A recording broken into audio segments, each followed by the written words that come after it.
여러분 안녕하세요. 대한민국 최고의 방송 스픽스 왁자지껄 주말판입니다. 자, 오늘은요 더욱 뜻깊은 날인데요. 4월 22일 토요일, 오늘이 바로 왁자지껄 100회 기념하는 방송을 하는 날입니다. 모두 박수 부탁드리겠습니다. 네, 자, 그래서 저희가 우리 방송에서 또 특별히 인기 많으신 분들 위주로 저희가 토요일 판에 모셨습니다. 네, 우리 남영희 선생님부터 먼저 얘기해 주실까요? 네, 안녕하세요. 인천 동구 미추홀구 지역위원장 남영입니다. 네, 남영희 위원장님. 이렇게 특집에 나올 수 있어서 영광이네요. 그러니까 인기가 이미 검증이 됐습니다. 네, 그리고요. 저 변희재입니다. 예. 저는 1회부터 아마 제가 30회까지 개근이었어요. 근데 중간부터 좀 중간에 뭐 노디쇼, 마키아벨리 많아지면서 로디쇼 얘기가 왜 나와 거기서? 그러니까 노디쇼 출하면서 제가 이 왁자지껄을 제가 좀 빠지기 시작했거든. 그건 원래는 아닙니다. 제가 개근이었어요. 그건 아닙니다. 네. 일요일마다 개근하다가 어느 날인가부터 갑자기 토요일 날 나오다가 왔다 갔다 했습니다. 자, 어쨌든 그래도 뭐 스픽스 최고의 농객으로서 제일 인기가 많으시기 때문에 우리가 항상 최다 출연. 이분의 왁자지껄 눈치를 최다 보고 있다는 거. 네. 자, 그 다음에요. 제 옆에 있는 조대원 센터장님. 네. 예, 뭐 저는 지난주가 마지막인 줄 알고 하고 싶은 얘기 다 했는데 또 나오라고 해서 참 너무 감사드리고 영광이고요. 네. 리서치 한국 여론정책연구센터 센터장으로 일하고 있는 조대현입니다. 네, 조대원 센터장님은 저는 사실 오늘 처음 뵀습니다만 지난주에 정말 열심히 했어요. 처절하게 했습니다. 말 좀 줄이래 이제. 19년 동안 이 정치를 하셨다고 얘기를 들었습니다. 특히 국민의힘에서 당협위원장도 하셨다가 요즘 그 말 많고 탈 많은 김연아 현재 당협위원장이지 않습니까? 예, 그분에게 패배하고 패배는 아니에요. 하지 못했지. 경선도 안 붙여주고. 그러니까 그게 패배가 패배지. 아니고 당무감사 그냥 받아가지고 쫓겨난 거잖아요. 예. 밀려나신 거예요? 당무감사도 지역도 아니고. 못 지키시고. 당무감사도 아니고. 이것도 아니고 그냥 저보고 다른 데를 가라 하더라고요. 아무것도 아니에요. 구리, 부천, 안양 뭐 가라고 하는 게 제가 노 했더니만 힘으로 자르더라고요. 힘으로. 네. 예, 어쨌든 힘을 빌렸다가 기사회생하고 있는 조대원 센터장이었습니다. 자, 그리고 옆에는요. 네. 네, 안녕하세요. 임세현입니다. 민생경제연구소 현 공동소장, 그리고 전 청와대 부대변인, 그리고 현재 스픽스의 노예로 불리고 있습니다. 노예? 네. 왜? 자발적 노예 아니에요? 아니, 노예가 됐어요. 어떻게 하다 보니까. 저 안진걸과 이 임세은 대변인하고 이 변희재 씨하고 세 명이 진짜 웃겨요. 내가 보면 말도 안 되는 소리들을 자주 하는데 그래도 정말 여기서 인기가 최고로 좋으니까 네, 제가 구박을 못 하겠습니다. 자, 어쨌든 자, 오늘 또 한번 신나게 왁자지껄 100회 특집 진행을 해보도록 하겠습니다. 자, 이번 주에 그 100회 특집이라고 하니까 댓글들이 막 와 있습니다. 한번 제가 소개를 해드릴까요? 그래서 우선 본인들도 한번 소개를 해주세요. 우선 여기서부터 변희재 대표님부터 한 세 분씩 좀 읽어주시죠. 세 분 안 되겠다. 한 분씩만 읽어주세요. 이리나님, 스픽스 언제나 응원해요. 정권 바뀌는 그날까지 진실을 파헤쳐주세요. 네. 그 다음에 우리 싸가빠님께서 네. 이 화창한 주말에 답답해서 변희재 보러 온. 와, 이야, 네. 변희재 인기는 역시. 진짜 언제 끝날지 네, 정말 궁금합니다. 네. 이거 제 댓글인데 제가 읽으면 민망한데? 그래요? 그럼 조대현 쌤이 읽어주세요. 강종원님, 임세현님 응원합니다. 사이다 발언에 미모까지 겸비했으니 꽃길이 뻔합니다. 내가 이거 못 읽겠다니까. 최고네, 최고네. 네, 그 다음에 아, 경식리님 거. 네, 경식리님이 조대원, 내가 국진당 인사의 말에 공감할 줄이야. 특히 선거제도 제3당. 와, 네. 네. 남영희 씨 건 제가 읽어드릴게요. 진전님께서 남영희님 지역구에서 프랭카드가 열차게 운동합니다. 프랭카드 가열차게 운동합니다 이거죠? 이거 무슨 말이에요? 칭찬할 게 별로 없으시니까 현수막으로 열심히 운동하고 있다 이 말씀하시고 현수막으로? 계신 것 같은데요. 프랭카드만큼 예, 실제로도 열심히 뛰고 있습니다. 여러분. 아는 분이에요 이분은? 잘 모르겠는데 잘 몰라요? 진지원님을 제가 어떻게 알겠어요? 생강님? 진조생각. 네, 박영훈님 거 제가 그냥 스스로 읽겠습니다. 노영희 변호사님 늘 정의를 위해 최선을 다하시는 모습에 감사드립니다. 진정한 법조인입니다. 반드시 국회로 가셔야 됩니다. 아유. 감사하는데. 예. 공감 100번. 하여튼간 오늘 100회 특집 맞이해서 저희가 댓글도 한번 소개를 해드렸습니다. 자, 오늘 저희가 100회 특집 맞이해서 얘기할 주제는요. 100년 같은 윤석열의 1년입니다. 와, 이거 진짜 공감 가죠. 100년 같은 윤석열의 1년. 예를 들면 천공이 윤석열 정부를 건설했다. 그런데 김건희 여사가 나라를 망쳤다. 윤석열이 전쟁을 일으켰다. 전 정권 파리로 그러다가 결국 몰락을 불러일으켰다. 뭐 등등의 키워드를 자유롭게 얘기하라고 좀 돼 있는데 자, 우선 차근차근히 한번 해보죠. 윤석열 정부의 처음 건설이 정말 천공 때문이었을까? 천공이 뭔가 했을까? 이런 거 한번 얘기해 볼까요? 저는 충분히 그랬을 거. 아, 그래요? 생각을 천공 하는 씨가? 이유 중에 하나가. 근데 음. 그 전에 저는 이 100년 같은 윤석열 정부의 1년이라는 얘기 오늘 이 주제 키워드로 들어올지 모르고 제가 어제 새날에서 이런 얘기를 했었거든요. 어. 우리 이제 1년이에요? 한 100년 된 것 같아요? 이제 100만 년 된 것 같아. 이 같아. 느낌이었는데 아마 저 말고도 한 70% 이상의 우리 국민들이 기분을 느낄 것 같습니다. 근데 천공이 이 나라를, 이 정권을 세운 것이 아닌가라는 의심을 굉장히 많이 하죠. 전 첫 번째, 이 정권의 근거가 몰락의 뭡니까, 시초. 근거? 청와대 맞아요. 이전이죠. 그 청와대 청와대 이전. 이전을 갑자기 왜 했겠습니까? 그저 지난 그 당선 이후에 3월 15일 정도였나요? 대통령이 무슨 부동산 업자처럼 브리핑을 하면서 네, 네. 이런 주의봉을 들고 상황 설명을 했던 상황판 기억하시죠? 네, 네. 그때 깜짝 놀랐습니다. 이 청와대라는 대통령이 직무를 했던 그동안에 몇십 년에 축적된 그 장소를 네. 이렇게 졸속적으로 이전한다고 말을 할 수 있는 건가? 이게 대한민국의 이 민주주의 절차에 맞는 건가? 그때부터 굉장히 신념에 의한 이 행동들을 보여주는 것이 이것은 무속 신앙이 아니면 할 수 없는 일이다 그런 생각을 했거든요. 네. 이것이 지금 윤석열 정권의 몰락의 시초였다. 저는 그렇게 지금 생각합니다. 건설을 얘기하려니까 몰락을 얘기하고 건설 부분, 네, 시작 부분이 거기였다. 천공이 만들었다. 네. 아니 검찰총장이요 역대 대권은커녕 정치를 한 사람 자체가 없어요. 근데 대한민국 검찰 자체가 정치꾼들의 집합소인데도 불구하고 검찰총장 되면은 일단 뒤로 빠져서 뒤에서 거의 로비스트로 뛰지. 로비스트 뛴데. 저희 검찰총장 출신이 보수에 와서 로비스트 뛰는 사람들 제가 너무 알고 있는데 어쨌든 현역 정치인 나간 사람 없는데 그런 문화에서 윤석열이 대권까지 갔다 그러면요 검찰의 문화는 아니라는 거예요.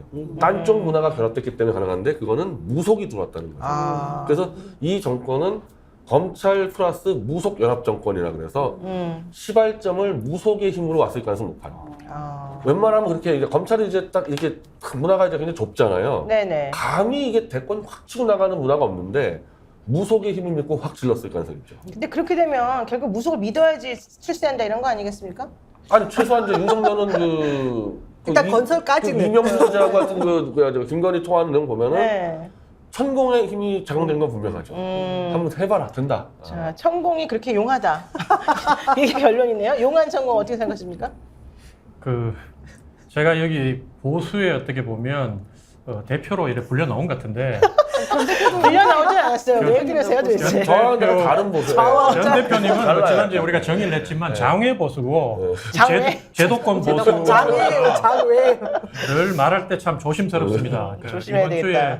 서울의 방송 갔더니만 장애인의 날이었어요 또 저보고 며칠 뭐 전에. 19년 동안 이 당에 있으면서 그 여러 가지 어려움을 겪다가 요즘 당을 맹비난하는 뭐 이렇게 소개를 하기에 제가 깜짝 놀라면서 앵커님 비난이 아니고 비판? 저는 비판을 합니다. 왜냐하면 당이 망해라고 하는 게 아니라 잘 돼서 국민들한테 다시 신뢰와 이 존중을 회복해서 국민의 삶을 좀 편안하게 만드는 정치를 하도록 바라는 마음에서 제가 19년 동안 일관되게 얘기했던 거지 망해라고 해본 적은 한 번도 없습니다. 제가 그런 말씀 드렸는데 사실 100년 같은 윤석열 1년 주제를 받고 정말 무슨 말을 해야 될지 밤새 제가 잠을 못 이룰 정도로 동의는 하세요 일단? 100년 갔다는 거에는? 기껏 제가 우리 당을 좀 실드를 치자면 사실은 문재인 정부 5년 동안 참 지겨웠거든요, 우리는. 근데 그 5년보다 지금 1년이 더 길어요. 그래서 정말 내가 이거를 옆에 앉아서 들으면서 이걸 뭐라고 해야 되는지. 제가 참. 뭔가 우리가 정권을 만들 때는 문재인 정부보다는 조금이라도 나은 걸 국민들한테 보여드리려고 이렇게 했는데 문재인 그렇게- 정부만큼만 하세요 그냥. 뭘 나은 근데 거를. 뭐 진보 패널들은 문재인 정부가 너무 잘했다고 얘기를 하는데 그 잘한 정부 같았으면 20년 정권 잡았어야죠. 아이고. 그 당시에 국민들이 그 문재인 대통령이 키운 또 민주당 정권이 키운 검찰총장이 대통령까지 갈 때는 본인들도 문제가 있었다. 이 부분에 대해서는 인정을 해야 우리가 정치가 발전하는 거지. 이거 보세요. 좀 네. 집중해 주세요. 질문에 답을 해주세요. 그래서 말 길다고 괴로우신 천공이 이 총리야. 건설했다는 거에 대한 답을 해주세요. 근데 여기서는 제가 아웃복싱을 할 수밖에 없어요. 이게 바로 할 수는 없고. 그래서 어쨌든 천공 부분은 뭐 제가 잘 모르기 때문에 모른다고 할 것이지. 이렇게 오랫동안 얘기해놓고 이제 와가지고 모른다 변희재 그러면. 대표님 말씀 듣고 여러분들이 말씀 많이 하실 거니 오늘 공부회가 다음에 혹시 불러주시면 그때 천공 얘기 하도록 하겠습니다. 이렇게 욕을 부르는 사람이 있네. 네, 저하고는 다른 보수라 그랬죠. 존경합니다. 제가 변 대표. 네. 아. 자, 저도 이제 천공이나 이런 무속 신앙이 정부에 자리 잡고 있다고 느끼는 게 일단 국가의 시스템이 제대로 기능을 하지가 않습니다. 그러니까 정상적인 절차와 정상적인 의사 결정 자체가 일단 부재하고 좀 납득할 수 없는 이유들이 계속 반복돼요. 그리고 예를 들면 외교 같은 데 가서도 여왕을 조문하러 가는데 여왕을 조문하지 않는다 등의 맞아요. 이런 말도 안 되는 일들이 반복되는 거 보면 결국은 이제 공무원들은 딱 절차에 따라 할 수밖에 없거든요. 그러면 결정을 할 수 있는 납득할 수 없는 결정은 윗선에서 하는 건데 그럼 대통령이 결정을 해야 이게 일어날 수 있는 일들이잖아요. 네. 그럼 납득할 수 없는 이유를 어떻게 설명하겠습니까? 무속이죠. 그리고 본인이 실제로 왕자도 쓰기도 했고 한 번도 그거에 대해서 강한 부정을 한 적이 없습니다. 맞아요. 네, 또 의심할 수 있죠. 네, 네. 그럴 저희가 수 뭐 있죠. 윤석열 대통령을 비판할 때는 뭐 고소고발이 난무하지 않잖아요. 맞습니다. 근데 천공의 맞아요. 천자만 꺼내면 지금 다 고소고발 당해가지고 고발당한 사람들이 조사받고 많죠. 있지 않습니까? 네. 아, 본인은 걱정 없으시겠어요? 절대 천공의 천자도 안 꺼내니까? 저는 안전하시네요. 하나님 열심히 믿는 사람입니다. 그 정강훈 목사님 같은 말고 아, 예, 진짜. 정통 보수 신앙. 예. 아, 요즘에 왜 이렇게 신앙이 이상하게 지금 그러니까요. 돼버렸는지 모르겠어요. 어쨌든, 그러니까 여왕을 조문하러 가서 조문도 안 하고 뭐 등등의. 이것저것 등등의 상황을 보게 되면 천공이다, 결국에는. 이 나라를, 이 정권을 이렇게 세운 거는 천공이다. 천공이든 건진이든 하여튼 무속. 그래서 아, 항상 무속이다. 이런 얘기도 있더라고요. 윤석열이 가장 무서워하는 세 가지가 있다. 무속, 미국, 일본. 이런 얘기도 있더라고요. 무속은 왜 무서워요? 그 무속이 키웠으니까 무속이 무섭겠죠. 아, 네. 언제든지 그 네. 무속에 의해서 어떻게 될지 모른다. 예, 예. 그리고 진짜로 이제 청와대가 처음 개방한 날, 뭐 이런 그때 이제 직원들이 남아 있는 직원들이 있었습니다. 문재인 정부 시절에 그때 뭐 직원들이. 무슨 행사가 있었다면서요? 그 무슨 복사꽃 같은 거 들고 와서 복숭아꽃. 벽을 치고 다니고 있더라. 누가? 그 관람객들 중에 일부가. 아, 그러니까 그때부터가 이제 시작이지 않았을까요? 그런 행위 자체가. 근데 보통 그게 진짜더라도 무서워서 못 하잖아요. 드러내놓고. 근데 얘네들은 정말 강력한 믿음이 있는 것 같아요. 그렇군요. 복사꽃을 이렇게 치고 다니는 거는 무슨 의미가 있는 거예요? 저는 그건 잘 모르겠어요. 근데 이제 무속에 대해서는 박근혜 대통령 때 그 오방색 썼다 네, 그래가지고 오방색, 무속을 오방끈. 했었는데 네. 그거에 비하면요 거의 무속에 대해서 의심살 만한 것들은 수십 배가 더 많죠. 맞죠. 그 실제로 약간 정광훈 목사 얘기 나와서 그러는데 정광훈 목사는 보수에서 유일하게 박근혜 탄핵을 찬성한 사람 중에 하나인데 네. 무속 때문에 탄핵이 무속 때문에 오방색 가지고 근데 김건희에 대해서는 또 한마디도 안 해요. 아무도 안 해서 정광훈 목사도 이제 서서히 무속인의 길로 가는구나 이제 무속 접근 오니까 아니 그분은 왜 알뜰폰 사업을 갑자기 하는 거예요? 아들이 딸이 핸드폰 사업한다고. 네. 본인이 돈을 좋아하는 하나님 돈 좋아한다 자식이니까. 그러면서. 그래서 알뜰폰 사업한다고. 근데 진짜 그 말 들어보니까 되겠더라고요. 정강훈 씨를 추종하는 사람들이 그냥 이유 없이 바꿔주면 되잖아, 핸드폰을. 네, 네. 그러면 돈 엄청 버는 거죠. 그래서 그 삼성한테 제안한 적이 있어요 정광훈 목사가. 삼성에게. 네, 삼성전자 재산을 반반 나누자. 네, 자기가 팔아주겠다다. 그래가지고. 근데 네, 삼성이 네. 싫다 그랬던 거야? 저는 그 제안한 것만 듣고 그다음부터 정광훈 목사 연락이 끊겨가지고. 그럼 알뜰폰 사업을 누가 시작한 거야? 전광훈 씨 딸이? 정광훈 씨가? 자녀가 했다고 이제 얘기는 나오더라고요. 보도에 의하면. 그래서 이제 신용카드도 다 빨리 바꿔라 이러더라고요. 자기가 하는 걸로? 이걸 바꿔줘야 이제 뭐 수익이 뭐 나나 봐요. 뭐 이게 신용카드 연결해서 뭐 하나 보죠. 야, 나는 진짜 그래서 정말 바꿔줘봤으면 좋겠네. 그래서 정광훈 씨를 추종하는 무리들이 얼마나 되는지 한번 확인을 해보고, 저 누군지 좀 너무너무 알고 싶어지는데, 근데 참 머리는 좋은 것 같아요. 잘 될 것 같지 않아요? 아니 지금 최대 위기에 몰려서 지금 저 오늘도 위기야? 방송 체크하고 왔는데 일단은 이 정권으로부터 쫓겨났다는 이미지 주면 큰일 나거든요. 정권을 공동 창출했다고 얘기를 하고 있기 때문에 그리고 정말 자리도 많이 얘기했고 장관 자리, 뭐 총리 자리 얘기했기 때문에 안 쫓겨난 것처럼 위장을 하고 있어요 지금. 아, 네. 지금. 바지가랑에 봐서 붙잡고 있는데 그래서 실제로 당원들까지 색출해 버리니까 이제 할 말이 없으니까 자기 기독당을 만들어서 이 후보 단일화를 통해서 200석을 만들겠다고 말씀했거든요. 아니, 근데 본인이 이미 당이 있잖아요. 그러니까 그 당을 이제 재창당해서 국힘과 후보 단일화를 통해서 200석을 같이 만들겠다. 아직도 안 쫓겨났다는 거지. 국힘하고 같이 하겠다? 네, 그래서 지금 이제는 돌이 없다. 내가 알고 국힘 쪽에서 정광훈 감옥 집어넣어야겠다. 여기까지 나올 수밖에 없는 거고. 그러네. 그리고 이제 전광훈하고 사진 한 장 찍히면 다 공천 아웃. 아, 그래요? 네. 야, 찍힌 뭐- 사람 많지 않아요 그동안? 엄청 많죠. 김기현, 김기현부터 해가지고 나경원, 엄청 많죠. 네. 나경원, 김재원, 한교안 뭐 다 있지 아니 않습니까? 동업자들이었죠. 그때 동업자들이었다. 당시에. 지금도 밀당을 하고 있는 중이라고 우리 생각합니다. 조대현 선배는 정광훈 사진 찍힌 거 있나? 있는 것 같은데? 말을 안 해요? 얘기를 안 하시네. 있네. 있어요. 요즘 대구 경북에서 부정평가가 긍정평가를 드디어 넘어섰어요. 네. 그러니까 왜 그러냐면 저희 집안도 기독교 집안인데 특히 대구 경북의 이 예전에 부산도 그렇지만 보수 신앙인 고신이 많이 이렇게 될 정도로 되게 이게 엄격한 그 교파였는데 거기가 제일 그 왕성한 곳이고 그런데 예전에는 우리가 이제 정광훈 목사 이러면 우리 집안에서도 야, 내가 막 제가 비판을 하고 공격을 하면 저희 부모님부터도 목사님 함부로 그렇게 얘기하면 너 안 된다 이렇게 말씀하셨는데 지금은 이제 저희 집안에서도 이 정광훈 그러면 정상이 아니라고 다 생각하세요. 근데 그걸 차마 어른들이 점잖은 분들이 욕은 못하고 네. 이렇게 불편해하시고 하는 게 이런 게 전부 다 여론조사에 반영되다 보니까 대구 경북마저도 돌아섰고 지금 그 윤석열 대통령하고 뭐 영부인하고 서문시장 가가지고 그렇게 환호하고 있지만 사실 그 장면을 보고 대구 분들이 저한테 얘기하시는 게 네. 그 대구 정서 지금 그렇지 않다. 그렇죠. 그거 전부 다 대구 경북이 국회의원 숫자가 제일 많다 보니까 당협에서 뭐 50명 100명 동원해가 채워가지고 그 정도 한 거지. 지금 거기서 대통령한테 손 흔들고 할 정신이 아니다 대구 경북이. 그렇지. 그래서 지금 판이 많이 변하고 있고 네. 정권에서도 이 상황을 이제 인지를 해야 되는데 자꾸 이벤트로 뭔가 돌파하려는 거는 패착이다. 저는 그런 알겠습니다. 말씀을 근데 드리고 잠깐만 싶어요. 이분의 특징을 내가 발견했는데 질문하면 대답을 안 하고 딴 사진, 얘기를 해. 정광훈 사진 찍었냐고 사진 내가 그건데 찍었냐고요. 대답을 하셨죠. 아니, 네. 그 찍은 적이 없죠. 제가 찍은 적이 있었으면 이렇게 됐겠습니까? 사실은 우리가 그 태극기 집회를 우리 당에서 주도해 가는데 거기에 뭐 전 누굽니까? 전희경? 이런 친구들도 얼마 안 된 친구들도 올라가 다 연설하는데 저한테 마이크 한 번 안 주고 제가 밖에 있었던 이유가 연설은 제가 제일 잘하는데 우리 당에서. 근데 그거는 뭐 자타가 다 인정하는 아닐 것 거니까. 같아. 아무리 봐도 그거는 약간 대통령실의 틀린 것 같아. 워딩이에요. 근데 물어본 거 다른 얘기하는 거. 아니 그래도 대통령실. 장점은 두 번째 질문하면 그래도 고지고대로 그래도 답변해주고 한 번은- 계셔서 아니 근데 약간 틀린 말 거짓말하잖아. 본인이 진짜 제일 잘해 연설을? 연설 제일 잘 못할 것 같은데.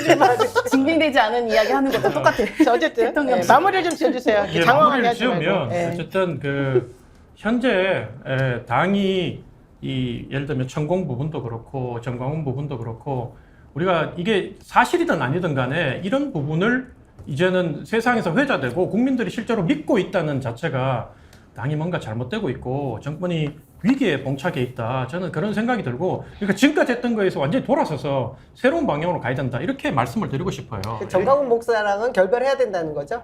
그건 당연한 거죠. 상식의 문제죠. 그러니까 일단 내가 얘기를 들어보니까 본인은 정강훈 목사랑 사진 찍고 싶었어. 근데 사진이 안 찍어줘서 화가 났었어. 아, 근데 이게- 지나 보니까 안 찍은 게 다행이었어. 그래서 이제는 나는 안 찍었다라는 걸 자랑스럽게 말하는 이게 거야. 노영희 스타일이고 민주당 스타일이야. 딱 하나 잡으면 그냥 공격하는데. 그냥 공격. 거기 왜 민주당 스타일이 민주당 나옵니까? 왜 나옵니까? 저 민주당 저는 아니에요. 다르게 얘기했어요. 저 민주당 아니고요. 신민주계. 네. 참고로 그러면 정강과 사진 찍은 사람 저밖에 없겠네요. 저는 뭐 수십 장, 수십 장. 그럼 뭐 사적으로 전화도 받으셨다면서요? 예. 문자도 왔고. 사적으로 저 만났죠, 만나고. 돈도 돈도 주고 받고. 주고받고. 예. 의형제 관계였어, 의형제. 그럼 저기다 물어야지 왜 나한테? 아니, 우리는 이분을 잘 알아요. 그런 것까지 나한테 요구하지 마세요. 내가 알아서 할게요. 좀 되게 특이하신 분이에요. 마지막에 정광훈이 무너지면은 그걸 일으켜 세울 사람은 저밖에 안 남아요. 자, 어쨌든 그러면 이번 정권은 정강훈의 그 사이비라고 보여지는 게 이건 제 개인적인 생각입니다. 뭐라고 하지 마시고 이 정강훈 목사의 그런 기독교 이상한 약간 특이한 기독교적 성향과 무속 신앙이 합쳐져 가지고 만들어진 정권이다. 이 정도로 저희가 정리해도 되겠습니까? 네. 아, 정광훈 관계 그 기독교 신앙 전혀 관계 별도 없어요. 상관없어요, 그건 그냥 또? 숟가락 된 거고 어. 무속 플러스 무속 검찰. 플러스 검찰로? 아, 좋아요. 자, 무속 플러스 검찰을 만들어진 이 정권 잘 되고 있다고 생각하십니까? 어떻게 생각하십니까? 우리 임세은. 절대 아니죠. 그러니까 지금 아까 문재인 정부랑 비교를 하셨는데 실제로 나라의 국격이 뭐 여러 가지 그런 수치를 통해서도 엄청나게 떨어졌다는 걸 저희가 일단 확인이 됩니다. 일단 경제적으로도 우리 지금 뭐 IMF 최근에 발표한 거에 의하면 우리나라만 경제 성장 수치가 내려갔어요. 다른 나라는 올랐는데. 그래요? 네. 그래서 우리나라 1.9인가에서 1.7로 내려갔거든요. 다른 나라는 대부분 다 올라갔어요. 성장 전망치를 말하는 거죠? 네, 네. 그리고 외교 보시면 뭐 우리 뻔히 눈에 보고 있지 않습니까? 이제는 전쟁까지 일으키려고 하는 그런 모습들. 그리고 일단 국민들이 더 이상 이 대통령과 대통령실을 신뢰하지가 않아요. 무슨 말을 해도 야 일본 말이 맞는 거 아니야?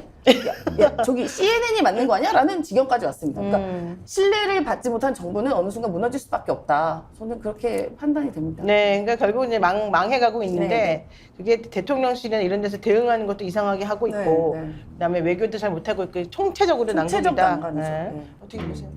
일단 검찰 세력은 이제 쫓겨난 것 같고 왜요? 어떻게 알아요, 그거를?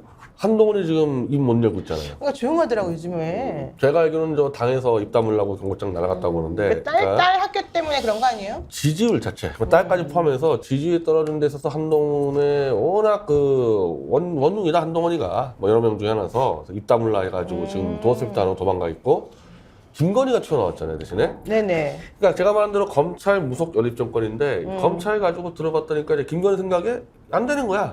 야, 닐 빠져. 내가 알아서 해줄게. 그래서 김건희나 성윤회는 무속 세력이 이제 다시 나와서 이제 마지막 구원투수로 온 거죠. 네. 그래서 그 구원투수만 무너뜨리면 끝나는 거예요, 이 정권. 그럼 이제 김건희 씨 때문에 뭐가 망가지고 있을까요? 이제 튀어나왔잖아요. 이제 튀어나왔는데 아까 그 말한 전부터 대로 튀어나온 거 아니에요? 그때는요 지지율이 30% 초반대는 숨었다가 올라오면 왔다 갔다 하다가 네, 이제는 네. 추락하니까 그냥 나왔다는 것은 예전과 달리 구원투수로 등판했기 때문에 아. 이제 자기가 정리해 주겠다 하는 거 아닙니까? 그래서 예전에는 지지율이 떨어지거나 여론이 좋지 않을 때는 김건희 여사가 좀 나오다가 들어가고 예, 계속 그렇게 이랬단 반복을 말이죠. 했었는데 이제는 아예 떨어지는데도 상시적으로 지금 나오겠다고 서서 점점 많이 나오는데 아까 말씀드린 대로 지지 기반이 영남권하고 노년층인데 영남권 노년층 보수의 이 퍼스트레디상은 여전히 유경수예요. 아 그렇죠. 그러니까 김건희는 유경수하고 닮은 점이 하나도 없어. 그러니까 자꾸 나타나면 나타날수록 이 지지층을 짜증나게 하고 서문시장에 너무 많이 나타나는데 저는 대구에 정말 자주 갑니다. 왜냐면 우리 태극기 운동의 이 본류가 대구다 보니까 그러면요. 정말 열받았는데도 찍어줬어. 지금 니네가 박근혜 이명박까지 구속시켰지만은 그래도 찍어줬어. 이재명이 싫어서. 네. 찍어줬으면 똑바로 해야 될 거 아니냐. 왜 사방팔방 얻어터리다가 또 대구 와서 손을 내미냐. 니네가 대구한테 한 게 뭔데.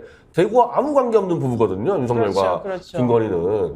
그러니까 나타나면 나타날수록 대구 여론이 안 좋아지는 거야. 아까 우리 조대현 그 위원장 말한 듯이.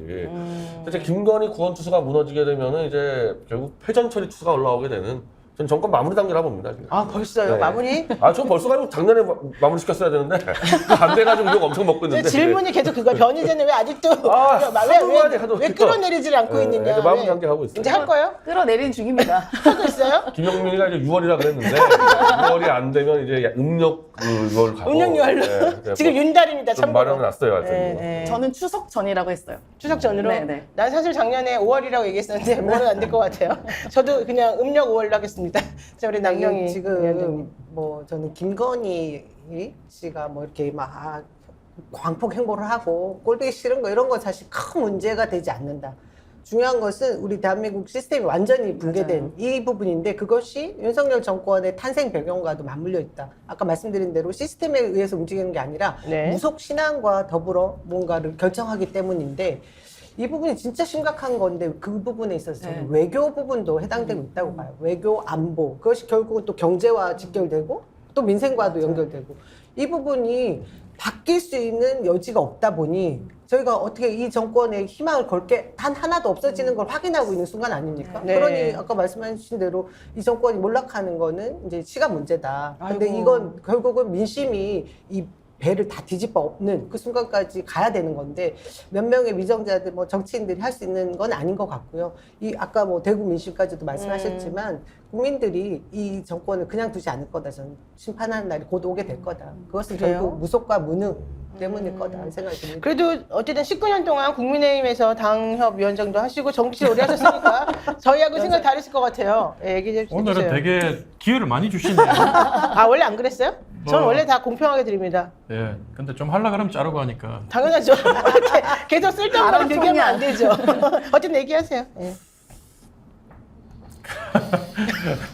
사실 이런 상황까지 온 게 저도 여기 앉아 있지만 참 민망하고 힘들어요. 왜냐하면 이제 그 보수는 그래도 제가 생각하는 보수는 그래도 좀 더 이렇게 공동체 전체를 생각하면서 또 정치 전에 좀 염치도 알고 네. 이게 원래 말 한마디를 해도 진보보다는 좀 강도를 낮춰서 상대를 좀 배려하면서 하는 게 보수였는데 어느 순간인가 이 가짜 보수, 사이비 보수가 판을 치면서 못된 것만 다 배워가지고 지금 장점이 하나도 없는 게 능력도 없으면서 부정부패하고 뭐 이런 것들.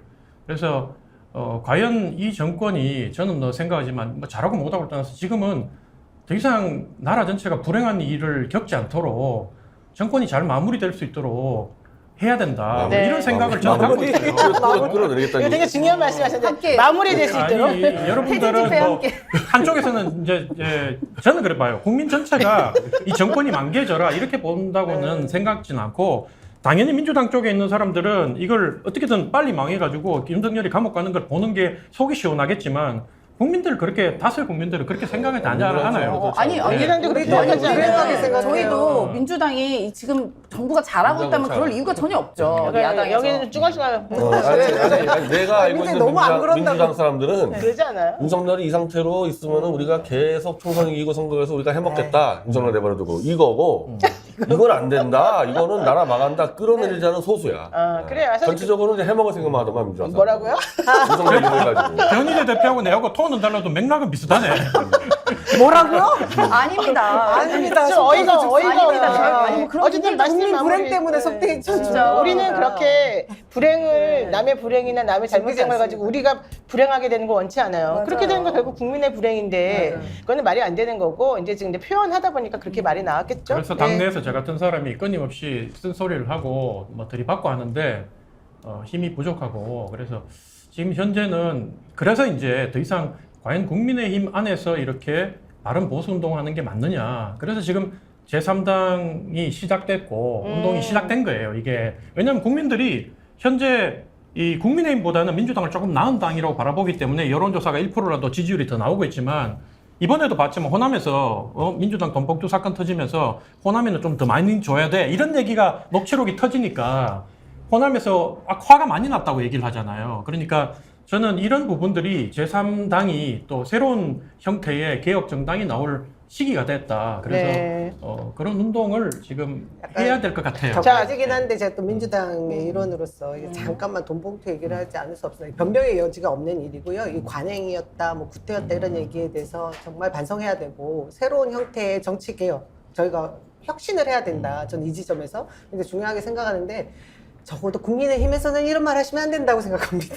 그럼 저는 그럼 그 말씀 드리면 대통령은 저기 특활비 검찰총장 음. 당시에 특활비 썼던 거 이제 대법원에서 아니 어떻게 썼냐 얘기하라 이런 판결까지 나왔는데 그 뒤로 지금 아무 얘기를 하지 않고 있거든요. 그런데다가 대통령 영부인이란 분은 주가 조작으로 저희가 다 누구나 의혹을 가지고 있는 그 수십억의 또 이익을 취했다 뭐 이런 생각까지 하고 있지 않습니까? 그것뿐입니까? 곽상도 50억 뭐 이런 부분 뭐 무죄 나는 이런 상황을 보고 있는 국민들이 볼 때는 그냥 진짜 그 돈봉투 얘기를 누구나 해도 되지만 국민의힘에서는 얘기하는 거 좀 안 맞다 이런 생각을 할 것 같아요. 자, 그런 그리고 부분에 제가 대해서 얘기하면서 좀 저 죄송하지 하나 답변을 하고 그런 부분에 대해서 맞아요. 동의합니다. 동의하고 저는 어떻게 생각하냐면 적어도 민주당이 국민의힘보다 좀 나은 당이라면 그런 부분에 있어서 국민의힘도 이런 일을 해라고 얘기를 하면서도 동시에 자기들 부분에 대해서는 국민만 바라보고 국민 앞에서 그 부분에 대해서 철저히 뭐 통에 자복하는 마음을 가져야 되는데 그렇게 했잖아요. 늘 아니요. 패널들 나와서 얘기하는 거 보면 심지어 어떤 얘기를 하냐면 제가 들어보니까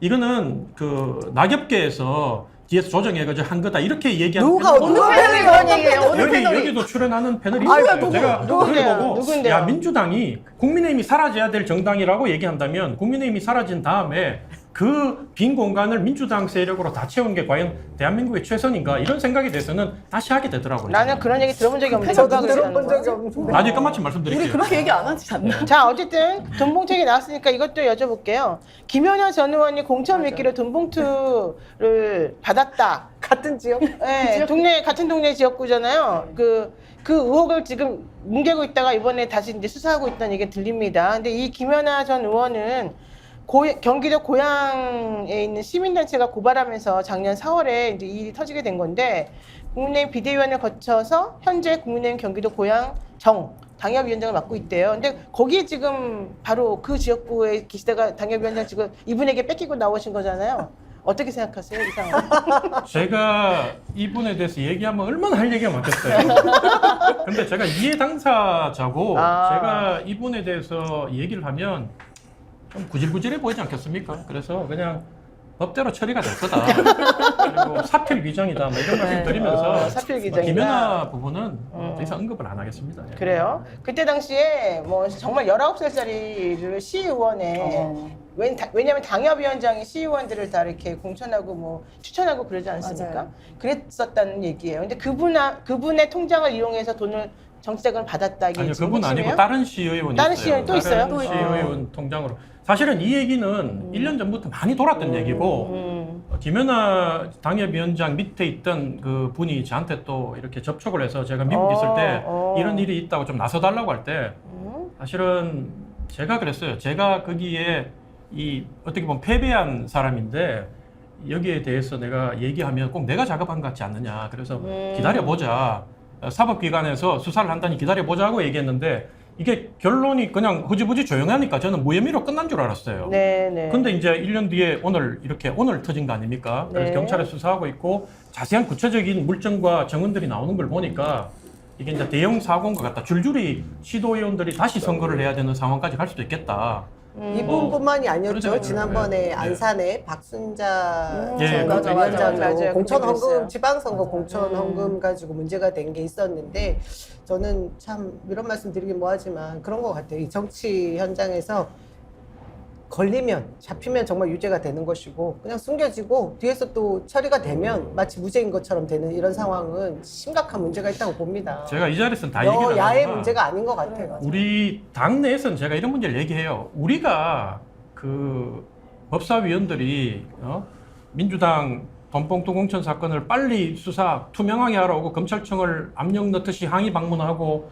그다음 비가 오니까 정점식 의원 같은 사람이 우산 쓰다가 기자들이 좀 올려달라고 얼굴 안 보인다 그러니까 더니까 그 밑에 자막 처리하면서 비꼬고 있고 제가 무슨 얘기를 했냐면 국민들이 이미 민주당에 대해서 분노하고 있는데 우리 당이 거기에 끼면 국민이 분노할 지점이 사라지고 도리어 그 모습이 우리한테 칼날이 온다. 그러니까 좀 제발 자중하고 입 다물고 있자고 얘기를 해요. 그럼 우리 당내에서는 저보고 내부 총질한다고 얘기를 하죠. 근데 제가 여기 와서까지 여기 대부분의 분들이 진보 패널이고 보시는 분들도 진보인데 제가 거기다가 막 똑같이 얘기를 하면 우리 당은 쓸 자리가 없잖아요. 그래서 제가 여기서 좀 자제하고 있을 뿐이지 내부에서 심하게 얘기를 해요. 제가 그래도 하실 얘기는 다 하시는 거 제가 같아요. 궁금한 건 그 민주당처럼 이렇게 전당대회 하거나 이럴 때 사실 돈이 많이 필요하다 그러더라고요. 근데 그럴 때는 이렇게 돈을 받을 수 있는 루트가 없대요. 시스템적으로.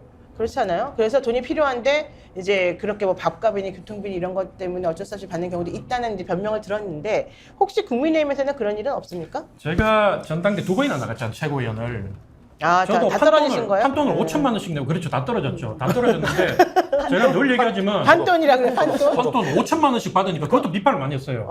어떻게 여당인 그 당시 민주당 여당인데 여당인 민주당보다 돈을 더 많이 받냐? 이거는 기득권 돈전당이다. 등록비가 그렇게 세. 그렇죠. 안 이 돌려주는 기탁금이 거예요? 안 돌려주죠. 기탁금이. 너무하다. 그리고 웃긴 거는 민주당은 처음에 컷오프할 때 연설 한 번 하고 500만 원 내고 뭐 이동학 최고하고 이런 분도 저하고 가까운데 연설 한 번 하고 그 다음에 떨어지면 500만 원만 하면 되는데 네. 우리는 5천 내잖아요. 네. 연설 한 번도 안 하고 여론조사 돌렸다 그러고 컷오프 시키면서 그 중에 절반을 떼가요. 그러니까 이거는 진짜 돈 놓고 돈 먹는 정당이다. 이 지난번에 당은. 강신업이 말한 게 비슷하네. 강신업 변호사가 돌려받았죠, 강신업. 4천만 원 뭐 어쩌고 변호사. 지난번에는 돌려받았대요. 서류 심사 탈락자들은 돌려받았어요. 근데 네. 지금 여기서 말하는 거는 여론조사 돌려버리면요 절반을 떼어간다는 거죠. 네. 그래서 그런 것들을 봤을 때 제가 우리 당도 옛날에 이준석 대표도 어쨌든 돈 얼마 안 쓰고 있잖아요. 저도 후원금 들어온 걸로 다 처리를 했거든요. 후원금이 들어오면 저는 보통 한 2, 3천만 원씩 들어왔는데 많이 들어온다 그래도. 2, 3천만 원이면 그 당원들한테 문자 한 번 보내면 그게 한 그치죠? 500만 해요. 그 당시에 지금은 그게 배 이상이고 당원이 늘어나서. 그러니까 그런 것들 따져보면 돈 써야지 당선된다는 분들은 어떤 분인지 모르겠는데 현재 국민의힘은 예전에 그 돈 전당대회 가지고 한번 시급을 했기 때문에 대놓고 돈 쓰는 부분은 다 사라졌다. 근데 네. 이제 그런 건 있어요. 예를 들면 밥값을 내야 되잖아. 그럼 여기는 우리는 봉투를 돌린 거잖아요. 우리는 어떻게 하냐면 가까운 분들이 봉투를 돌리는 게 아니라 좀 와서 밥 좀 사달라 이렇게 얘기하면 아는 분들이 와서 밥 먹자 이러고 데리고 나가요. 그리고 그분이 개인적으로 밥을 사는 거예요. 내부 고발입니까 지금? 이 어떻게 보면 편법을 하나 얘기를 드리는 거예요. 네. 이거는 법적으로 처리가 안 되니까. 그런 식으로 눈에 띄지 않게 이렇게 하는데 봉투를 넣어가지고 돈을 뿌렸다는 거는 이거는 좀 어떻게 보면 철없다, 나이브하다. 좀 바보스럽다. 예, 예, 예. 누군가 그런 말에서 순진하네. 대한민국 법은 큰 법은 다 빠져나가는 촘촘한 그물망이다. 이런 말을 하던데 지금 말씀하신 게 딱 그런 것 같기도 해요. 근데 자, 지금 그래서 이 문제 가지고 저는 여야가 서로 싸우면 안 되는 게 선택권을 윤석열에 검찰에 주고 있어요. 제가 볼 땐 다 비슷하게 했을 것 같은데 누굴 빠져주고 누굴 죽이냐 검찰이 선택권을 가지고 있기 때문에 그렇죠. 실제로 여야는 다 한 번씩 친다는 얘기는 다 돌았거든요. 네, 어차피 이제 검찰이 총선을 장악해야 되니까 그래서 발동 걸렸기 때문에 지금 이제 민주당 같은 경우는 수사를 확대하고 있는 것 같고 네. 민주당만 치면 좀 이상하니까 이제 여당에 좀 만만한 애들 좀 잡고 있는 것 같은데 거기에 김연아 걸렸을 뿐이지 아. 여러 건 수십 건 가지고 이제 그거를 계산하고 선택하는 거는 윤석열과 검찰이라는 거죠. 네, 자 어쨌든 김연아 의원과 관련된 혐의 사실은 이겁니다. 시도의원 후보를 공천할 수 있는 당협위원장이 공천을 미끼로 돈을 뜯은 것이다. 뉴스타파가 취재를 해보니까 이 불법 정치자금 계좌에 돈을 입금한 사람이 5명이고, 그러니까 이 김연아 의원의 불법 정치자금 계좌에 돈을 입금한 사람은 5명이고, 현재 국민의힘 경기도 의회 의원 및 고양시 의회 의원들인 것으로 파악이 됐다. 이렇게 흐뭇하게 잘 쳐다보시죠? 되게 기뻐하는 것 같은데. 표정 관리 잘해야 돼요. 표정이 상당히- 뇌물이 나왔다 이건가? 표정이 상당히 의미가 있는데요. 가슴이 네. 아파서 눈물이 나네요. 어쨌든 경찰은 이번 수사 과정에서 돈 봉투를 주고받는 대화가 담긴 녹음 파일을 확보했다는 거고요. 김연아 의원이 지난해 1월에 현직 시의원으로부터 돈 봉투를 받고 금액을 언급하는 육성이 담겨져 있다. 그리고 김 전 의원이 시의원들을 포함한 당원들에게 돈을 빨리 입금해라 이렇게 요구하는 내용이 사실은 이 안에 들어있더라고요. 더하네, 그러니까, 이거는. 좀 심하게 돼 있죠. 근데 어쨌든 중요한 건 1년 넘게 수사를 이어오는데 아직까지 결론은 안 내고 있고 올해 초에는 수사팀이 대폭 교체되었다. 그래서 봐주기 논란이 있다 이런 얘기입니다. 자, 돈봉투 사건은 민주당만의 전유물이 아니다 이런 얘기도 해볼 수 있을 것 같고 전체적으로는 정말 시스템을 좀 바꿔야 될 거다 이런 얘기 좀 해봅니다. 자, 그리고요.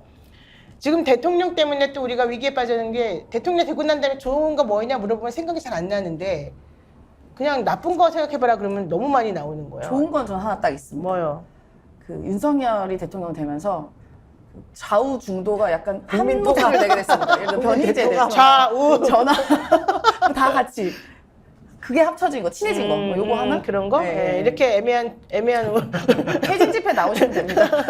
자, 어쨌든 근데 대통령 때문에 이제 전쟁 위기, 안보, 보안 사실은 보수 정권이 집권을 하면 좀 안보나 보안은 우리가 안심해도 맞아요. 될 줄 알았는데 오히려 사실은 북한으로부터의 그런 전쟁 위협도 많이 받았고 지금 중국하고 러시아도 우리를 지금 만만하게 보고 니네 이런 식으로 하면 안 된다고 지금 하고 있거든요. 이거 어떻게 보십니까? 한미일 동맹이 이제 이른바 보수의 안보의 구축 시스템인데 한미일 동맹의 핵심은요. 한미일 동맹이라고 떠들어대라는 게 아니에요. 이걸 뼈대로 한미일 동맹의 이 뼈대를 가지고 중국, 러시아나 하는 것도 잘 조정하자는 얘기지. 우리 한미일 동맹이다. 너 북중러 다 덤벼. 이거는 한미일 동맹 가치가 아닌데 네네. 윤석열은 그렇게 하고 있잖아요. 이건 국제사회가 볼 때 한마디로 이거는 중국, 러시아에 갖다가 그냥 술 먹고 10일관 수준인데 네. 전부 다 그렇게 볼 겁니다. 아, 이거 뒤에 미국 백 믿고 덤비네. 이렇게 되면 큰일 나는 게 우리가 일상생활에서도 보면요. 누구 백 믿고 덤비는 놈이 제일 나쁜 놈이잖아요. 그렇죠. 실제 뒤에 있는 놈보다 더 나쁜 놈이 백 믿으면 어떻게 되냐. 양쪽에서 앞잡이부터 때려 죽이고 정리해버리는데 지금 중국, 러시아 같은 경우는 권위주의 체제예요. 이런 나라들 같은 경우는 일단 가오가 상하면은 목숨보다 더 중시 여기는 이제 그런 체제인데 막 그냥 앞잡이 하나가 막 백 믿고 덤벼. 네. 그렇게 되면요 중국 러시아의 특성은 미국하고 딜을 쳐버립니다. 미국한테 좀 몇 개 양보해주고 그 대신에 이놈 한국 좀 내가 손봐줄게 이렇게 될 가능성이 없고 네. 일본은요 전통적으로 100년 전에 한국을 먹을 때로 똑같은데 이상한 짓 하잖아요. 이제 고종이나 윤석열이 미국한테 다 일러 바쳐 보고 써가지고 지금 이 중국 러시아가 이제 당연히 동북아의 긴장을 고조시킬 겁니다. 네. 그럼 일본은 미국한테 윤석열이 제 술 취해서 떠들어대니까 자꾸 이게 긴장감 고조된다. 우리가 이제 정리할게. 이렇게 돼버립니다. 그러면 모든 나라들이 이제 윤석열을 둘러싸면서 해먹으려고 달려들게 돼 있죠. 저는 제가 볼 때는요, 100년 전에 고종이 나라 뺏길 때랑 비슷하게 가고 있어요, 지금. 그 얘기 많이들 하세요. 이게 지금 흥선대원군 고종 이렇게 있을 때 우리나라가 지금 이상하게 그 당시에 대처를 잘 못해가지고 문제가 생겼는데 그 당시에 일본이 하던 거랑 좀 똑같아, 지금 일본이 하는 하고 거랑 있다. 똑같아요. 이런 얘기를 하고 있는데 어떻게 생각하세요? 제가 기회를 많이 드리니까 너무 좋죠. 제가 역사에서 안보학을 아, 전공했습니다. 그래요? 전공이? 네, 안보학을 전공했고 경제 얘기하시니까 미국에서는 경제학을 공부했고 정치학을 공부했고 할 거 다 했는데 일단은 외교는 우리가 늘 제일 자주 하는 말이 영원한 적도 영원한 친구도 없다고 얘기하잖아요. 맞아요. 그리고 저는 지금 시대가 다문화 시대고 지금 어쨌든 외교는 우리가 그 주식할 때도 그렇고 도박할 때도 그런 말 하는데 한 바구니에다가 모든 걸 넣지 말라고 얘기하잖아요. 네. 과거에 보수 정권이든 진보 정권이든 어떻게 보면 그 전략적 모호성을 택하고 NCND라고 얘기하는 그렇죠. 긍정도 부정도 안 부정도 하는. 하지 않는 그 상황으로 갔던 전략을 취했던 이유가 현재 우리가 지정학적 위치가 이 세계 최강대국인 4강에 둘러싸여 있는 상황에서 한쪽으로 완전히 붙는다고 우리 안보와 경제 문제가 동시에 해결되지 않기 그렇죠. 때문에 네. 그렇게 해왔던 거예요. 사실 뭐 문재인 정부라고 북한한테 중국한테 큰 소리 안 치고 싶어서 저랬겠냐. 네네. 저는 그런 생각을 많이 하면서 현재 대통령이 이 처한 걸 이제 보수 입장에서 좀 두둔을 하자면 처한 입장도 조금 이해될 수 있는 부분도 있어요. 뭐냐면 미국한테 엄청나게 많은 압력을 받았을 것이다. 협박과 회유.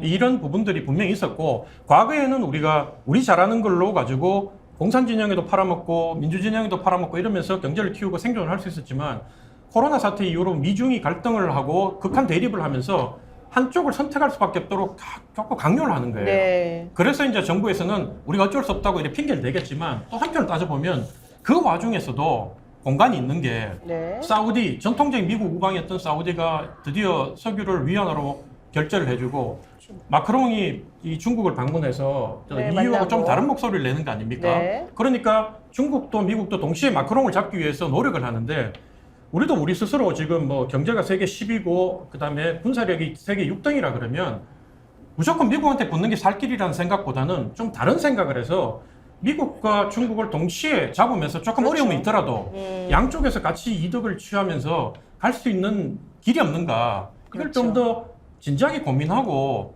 행보를 하는 게 안 나았겠나. 야, 진짜 합리적이시군요.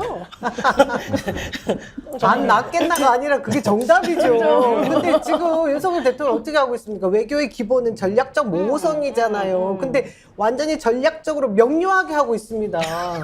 얼마나 이게 무능하고 무지한 겁니까? 근데 그게- 저는 이것도 천공의 의식의 지배를 받는 부분이 분명히 있는 게 아닌가 하는 의식이 천공 들 때문이라고요? 정도예요. 그렇잖아요. 예전에 일본과 잘 지내야 동의하실 것 된다. 같지 않은데? 지나된 것도 있고 아, 또 이 검찰 스타일도 있고 그래 맞아. 앞잡이, 네, 검찰 스타일도 앞잡이들 까불어대도 검찰들 검찰 챙겨주니까 플러스. 이렇게 까불어대면은 이 바이든이 챙겨주겠지 완벽한 착각을 하는 이제 대통령이 너무 흑백 논리에 네, 법을 이분법- 공부하다 보니까 이분법적인 이분법적 사고가 사고가 이 강하죠. 범죄인이든 안 그러면 무혐의든 둘 중에 하나만 보고 이렇게 가잖아요. 그러니까 이 정치인들이 애매하게 얘기하잖아요. 저보고도 직설적으로 답변을 해라 이러는데 돌려가 자꾸 빠져나가는 게 그게 사실 정치의 기본이거든요. 그거랑 그걸 같이 지금 취급하는 그래서 거예요? 저도 약을 좀 팔아야 돼요. 그래서 그게 이제 정치력이 있다는 건데 그 정치력이 너무 부족하다 보니까 국민들이 불안하잖아요. 결국 우리가 보면 과거에 우리 그 나라를 보면 비록 정부는 미국이나 중국이나 뭐 이런 데 가서 조금 이렇게 머리를 숙이고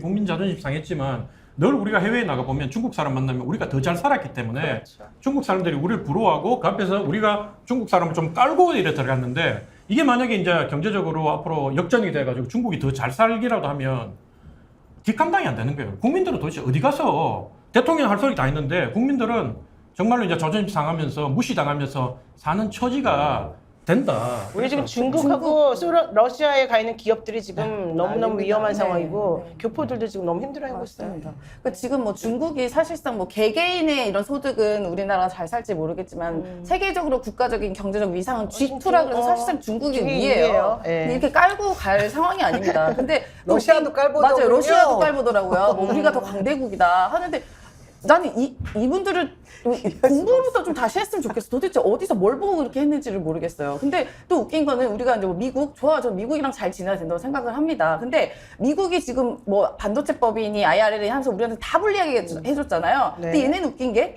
지금 미국은 사실상 그 중국의 도움 없으면 인플레이션이 더 늘어나거든요. 그 싼 가격에 물건을 사올 수가 없으니까. 그래서 오히려 미국은 우리한테 그렇게 협박해놓고 중국의 애플 공장이니 무슨 뭐 또 이제 테슬라 공장이니 지금 다 지어놓고 있어요. 다 짓고 더 기술 개발하고 있는데 우리한테는 하지 말라 그런다? 이건 철저하게 미국은 항상 똑같았습니다. 오늘도 어제도 내일도 우리나라가 가장 중심이에요. 국익 중심. 그럼 똑같이 국익 중심으로 우리 같이 동등하게 가야지. 미리 딱 납작 엎드려서 무릎 밑으로 기어가고 있지 않습니까 지금. 근데 그게 너무 전 국민으로서는 다 국민이 너무 자존심 상해 하는 건데 윤석열은 그 우리 국민의 자존심보다 본인의 본인의 사심이 더 먼저인 것 같아요. 저는 무슨 생각이 들었냐면 왜 이렇게 굴종적이지? 일본이나 미국한테 두 개? 그냥 이들이 약점이 너무 많잖아요. 윤석열이 그동안 검찰 시절부터. 그리고 뭐 김건희부터 시작해서 약점이 되게 많은데 예를 들어 미국은 정보가 발달이 했다 보니까 이들의 사적인 약점들을 다 갖고 있어서 그걸 협박하는 거 아닌가? 이런 생각까지 들더라고요. 도청 때문에 그랬을까요? 도청 플러스 그 전부터 이제 상당히 무서운데? 정보 수집. 미국은 원래 전통적으로 그렇게 네. 합니다. 예, 상대편 지도자의 약점 다 잡아가지고 예. 심지어 워싱턴 방문하면요 네. 서류 몇 장 던져줄 때도 있대요. 호텔방에다가. 거의 네? 호텔방에다가 약점을 쭉 정리해서 호텔방 아, 던져주라고. 너에 대한 정보를 내가 우리가 네. 다 알고 있다 이렇게. 네, 그런 식으로 하고 실제로 뭐 노래가 같은 경우는 미국 가서 체포한 적도 있고 그러니까 이제 한마디로 자국의 이익을 위해서는요 수단과 방법을 안 정말 가리는 게 깡패 미국의 국가군요, 얘기인데 깡패 국가. 예. 지금 윤석열은 이거란 말이에요. 열심히 우리가 꼬봉짓 했으니까 잘해주겠지. 이번에 미국 가면요 이제 이렇게 할 건데 바이든이 잘했다고 해가지고 부추길 겁니다. 야 더해. 그러니까 그럴 것 같아. 그럼 이제 더 까불잖아요. 그냥 말대로 중국 러시아가 더 이상 견딜 수 없을까지 까불어대면요 중국 러시아랑 미국이랑 들쳐버린단 말이에요. 그래서 우리가 인간사에서도 어떤 경우도 꼬봉이나 앞잡이하면 안 되거든. 근데 앞잡이를 자처해버렸어. 저는요, 제가 우리 집이 제가 장녀고 밑에 남동생 2명 있어요. 이제 다 2살 터울이거든요. 근데 우리 막내하고 제 바로 밑에 있는 애하고 싸워요. 예를 들어서 집에서 이제 형제끼리 싸울 수가 있잖아요. 그럼 나는 이제 큰 딸이니까 막내를 편을 들어줘요. 막내도 좀 싸가지는 없으면 어쨌든 그래서 얘보다 낫겠다 해서. 근데 그러다 보면 나중에 보면 싸움이 어떻게 되고는 나하고 걔네 둘하고 편먹고 싸우고 있는 중이 되는 거예요. 지금 저는 우리가 일본하고 미국하고 이렇게 하다가 우리도 꼭 그 꼴이 날 것 같아요. 이런 상황이 된다면 우리만 바보 되는 거 아니겠습니까? 맞아요. 그리고 그리고 글로벌 이제 호구가 달리 글로벌 호구가 아닌 거예요. 이미 이제 전 세계적으로 우리가 글로벌 호구라는 걸 확인됐기 때문에 다른 나라의 외교에서도 똑같은 일이 발생할 것 같아요. 그리고 지금 우리나라 사실 지리적 위치로 일본, 중국, 러시아랑 제일 가깝습니다. 네. 미국은 멀리 떨어져 있잖아요. 좀 남의 일이거든요. 근데 왜 거기다 이렇게 호구짓을 하는지 답답해요. 어떻게 답답합니다. 어떻게 자, 여러분, 빨리 끌어내려야 돼요. 여러분 답답해서 얼굴에 막 주름이 자글자글 생길 때가 지금 됐습니다. 네. 자, 이럴 때 우리가 아이크림을 발라주셔야 되겠습니다. 글래무어 아이크림. 연꽃은 생명력이 강해서 700만 년 된 씨앗도 발화가 된대요. 700만 년 된 씨앗? 야, 이건 좀 너무 과장 아니야?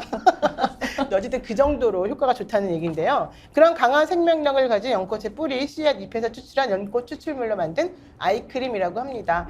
제가 이제 나이가 많은데도 불구하고 나이에 비해서 동안이거든요. 왜 그러겠습니까? 맞아요. 예, 아이크림을 발라서 그런 거 아니겠어요? 자, 글래무어는 여러분의 피부 건강과 안전을 위해서 이 합성 착향료를 과감하게 빼고 안전한 성분으로 만들었다고 하는데요. 게다가 이제 아이크림의 가장 나쁜 점은 비싸다는 거 아니겠습니까? 피부에 너무 좋은데 비싸다. 그래서 이 아이크림을 저희가 싸게 만들었습니다. 가성비 좋게 해서 아끼지 말고 듬뿍듬뿍 한번 발라보시라. 스픽스와 글래무어가 저렴한 가격에 지난번에 선크림 사셨던 그 가격하고 똑같이 저희가 만들었습니다. 1+1 26,000원, 2+2 5만원 파우치도 증정해드리는 걸로. 제가 지난주에 여기서 바다 가서 써봤거든요. 네. 무자극. 무자극. 자극이 진짜 없어요. 순한 피부에 너무 되게 좋아요. 좋대요. 예, 예. 네, 뭐. 저도 했는데 보통 이게 들뜨거든요. 아이크림이 이게 영양분이 많아서 이게 그렇죠. 딱 달라붙더라고요. 근데 이게 딱 감기고 착 잘 발리는 맞아요. 그런 성분이 있다 그러는데 써보셨죠? 그때 노디쇼에서 네, 제가 드렸잖아요. 근데 저는 여기 있는 거 가져가면 없어져요 집에 가면 항상 챙겨가는데 없어져가지고 집에 누가 있는 거 아니에요, 우렁각 오늘 씨가? 하나 더 가져가겠습니다. 네. 자, 이 글래무어의 아이크림요. 지난번에 우리가 선크림 팔았던 거에 비하면 현저하게 내지는 뭐 조금 덜 팔린다고 해요. 그래서 제가 섭섭해요. 여러분 이거 있잖아요. 사셔가지고 주변에 있는 남녀노소 누구를 불문하고 다 선물해 드리세요. 특히 부모님 선물해 드리면 너무 좋아요. 엄마들. 그다음에 와이프, 그다음에 뭐 동생, 딸, 누나, 친척, 옆에 선생님 안 되겠다. 기만 한번 걸리니까. 예. 그러니까 어쨌든 수많은 분들에게 자기가 좋아하는 분들에게 이걸 사서 선물해 주시면 좋을 것 같고 우리 위원장님도 하나, 센터장님도 하나 사실까요? 그거라도 잘해야죠. 사실 거죠? 생겼어 이미 생겼어. 저는 제가 태어나서 한 번도 아이크림을 발라본 적이 없는 사람이거든요. 이거 주름이 제가- 없어요, 제가 눈가에 쓰는 것만 해도 주름이 하나도 없어. 예. 주름은 안 없는데 약간 쓰는 다크서클이 저는 있죠. 원래 이제 다크서클. 피부 관리를 제가 머리꼬기나 껍데기, 다 천연 콜라겐 가져가기 때문에 근데 어쨌든 아이크림은 부작용이 일단 없고요. 이 아이템 특히 부작용이 없고요. 여러분들 한번 써보시면은 왜 좋다고 하는지 아실 것 같아요. 이걸 한번 발라보시고 한 달만, 한 달 너무 긴가? 2주만. 2주만 한번 발라보신 다음에 저희들한테 의견을 보내주시면 만약에 그때 효과가 없다. 그러면 스픽스에서 이거 환불해드리겠습니다. 진짜요? 이거 그냥 내가 하는 말인데. 어쨌든 만약에 이거 사셨는데 소용이 없다. 내지는 별 효과가 없는 것 같다. 그러면 스픽스로 연락하십시오. 제가 돌려드리겠습니다. 자, 중요한 건 우리를 믿고 한번 사보시라 이런 얘기고요. 자, 하나 가격에 하나 더, 두 개 가격에 두 개를 더 드리니까 넉넉하게 쓸 수 있으니까 이 기회에 선물로도 좋습니다. 특히 5월 달이면은 다음 달이 5월이잖아요. 가정의 달 아니겠습니까? 예, 선물하기 정말 좋습니다. 가성비도 너무 좋고. 자, 여러분들께 강추해드립니다. 자, 링크는 더보기 또는 네이버에 스픽스 글래머를 검색해서 하시면 나오니까요. 한번 확인해 보시고 후기 같은 거 써주세요. 노영이 디너쇼나 아니면 스픽스 올려주시면 저희들이 많은 힘이 될 것 같습니다. 자, 일단 글래머 아이크림 저희가 이제 소개해드렸고요. 자, 지금 윤석열의 100년 같은 1년을 지금 우리가 얘기를 하고 있습니다.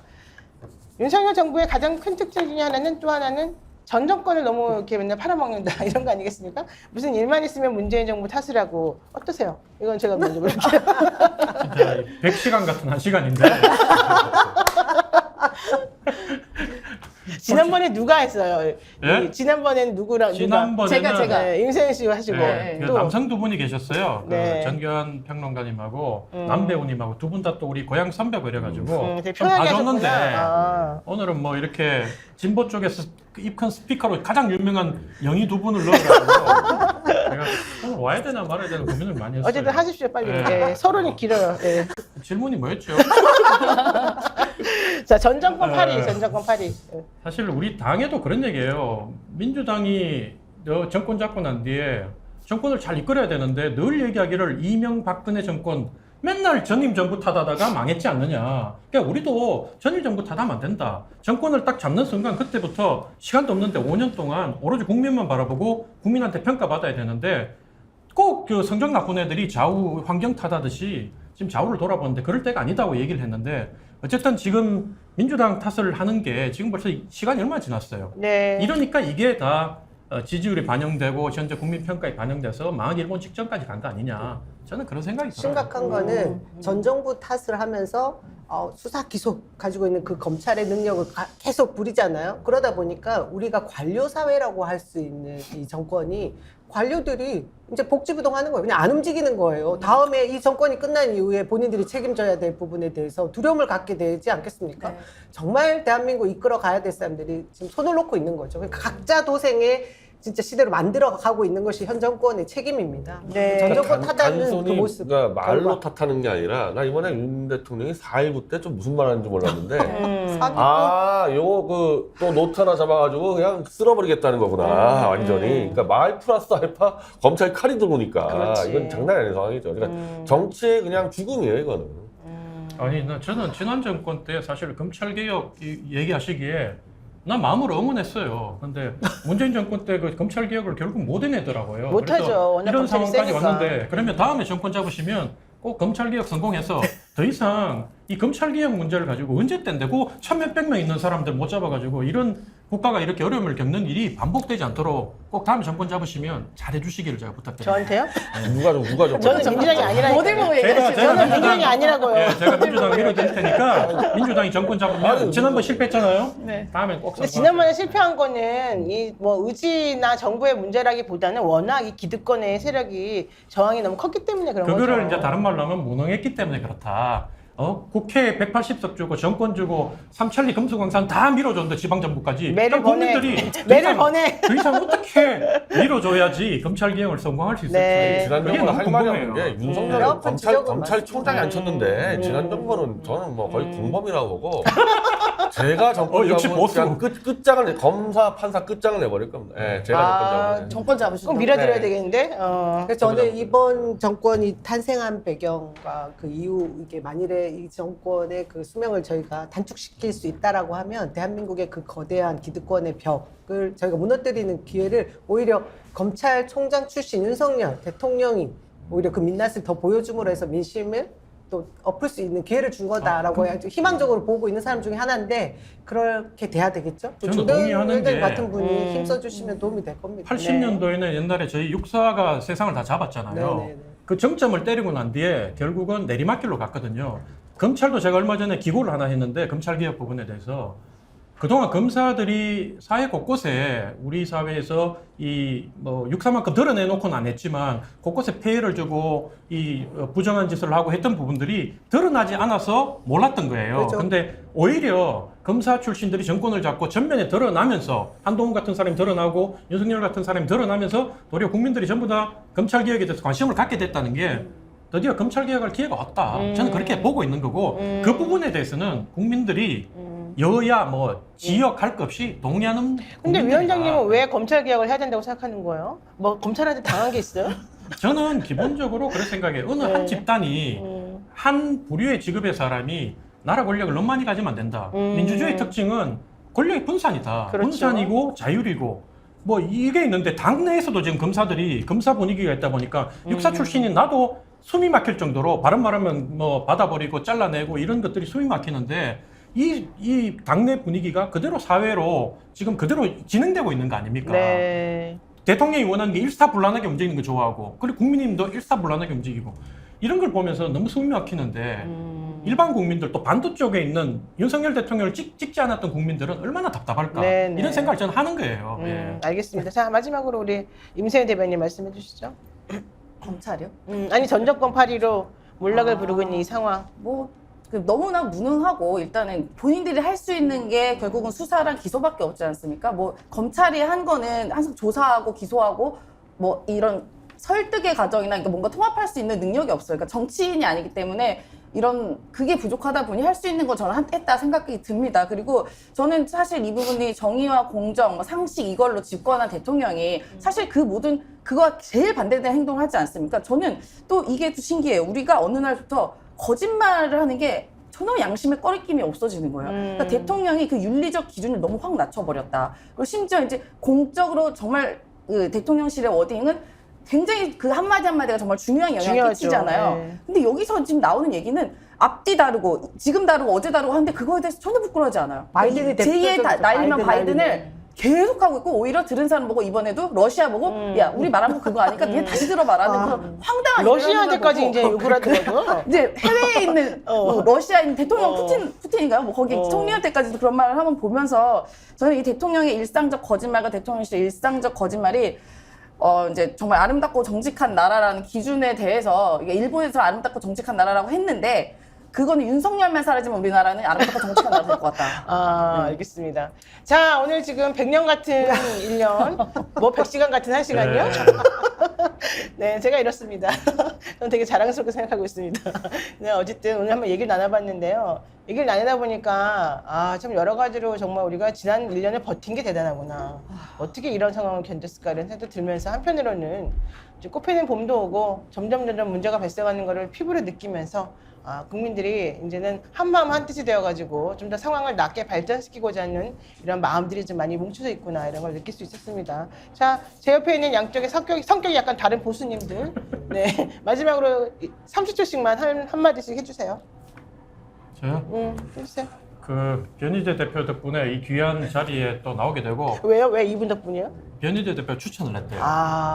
왜 예, 그런 그래서. 짓을 했어요? 아니 보수가 너무 없어서 혼자 외로우셔서 잘하셨어요. 아니 보니까 다 변희재 대표하고 의견이 비슷한데 저 같은 사람이 나와야지 비교가 돼서 자기가 더 뜰 것 같으니까 난 넣은 것 같아. 요 10분 뒤에 아니야. 또 방송이 또 있어요. 그러니까. 알았어요. 네. 네. 어쨌든 그래서 감사합니다. 고맙다. 네, 감사합니다. 좀 성격이 좀 그렇다.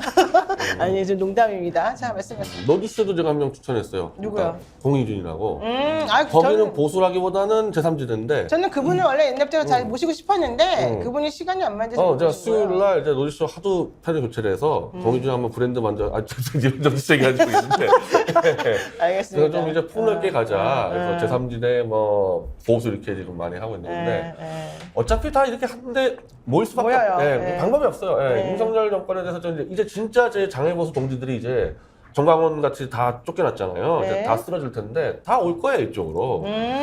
그래서 이 99% 이상의 국민들이 다 모여서 윤석열을 끌어내릴 날이 얼마 안 남았다. 근데 이제 날짜는 제가 또 멋쩍어쩍 하니까. 예. 그래도 대강 말해봐요, 그래도. 김영민한테 물어보세요. 날짜는 김영민 정하니까. 예. 알겠습니다. 자, 100회 특집에 윤석열을 확실히 끌어낼 자신 있다. 네. 자, 박수 맞으면 쳐야 될 것 같아요. 자, 100회 특집 스픽스 왁자지 걸 어떻게 보셨는지 궁금하고요. 여러분들 또 의견 많이 보내주시기 바라고요. 여기 앞에 보면 백설기 떡이 있습니다. 축 100회 왁자지껄이라고 써있지 않습니까? 이거 우리 PD가 손수 본인이 뭐 이렇게 수제로 만들었다고 아까 믿지 못할 말을 했는데 저희가 일단 여러분들이 보내주신 성원으로 이 떡을 먹을 수 있게 되어서 감사의 말씀을 드리고요. 여러분들 앞으로도 계속해서 왁자지껄 많이 응원해 주시기 바라겠습니다. 네, 주말 잘 보내시고 고맙습니다. 고맙습니다. 감사합니다. 감사합니다.